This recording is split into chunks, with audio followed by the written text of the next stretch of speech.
الخدمة موجودة في المغرب الحبيب، غير اللي ما بغاش يخدم، وغير اللي باردين له هاد الكتاف هادو عنده باردين، هو اللي تيقول لك ما كاينش الخدمة في المغرب، غنمشي لبرا. شنو كاين في برا؟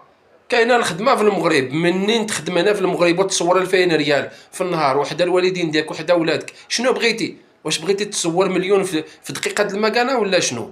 الانسان اللي يخمم ويعرف اش كيدير في الحياه. راه كاينين الناس كيمشيو للسوق ديال الجمله، كيشريو الخضره وكيبيعوا فيها ويشريو وكيصوروا الفلوس، كيصوروا 100 درهم 150 درهم 80 درهم 90 درهم. راه 90 درهم في النهار غادي تعيش لك الاسره. الانسان يخمم اصاحبي، يفكر. مالكم اصاحبي عندكم الافكار غالطه بزاف. نمشي لاوروبا ندير اش غادي دير في اوروبا؟ شنو داروا هادو اللي كاينين في اوروبا 100 عام هادي؟ الانسان يخمم. وراه احسن بلاد في العالم هي المغرب، راه ما كاينش شي بلاد احسن من المغرب، راه كنقولها وكنتحمل المسؤوليه ديالها. انا عايش في المغرب وعايش سعيد ولله الحمد ولله الشكر. كنصليو الصلاه ديال الله سبحانه وتعالى، وكنخدموا على راسنا واكلين شاربين بخير وعلى خير، حمد لله تعالى وشاكرين، وكلشي فايت. وما الحياه الدنيا الا متاع الغرور.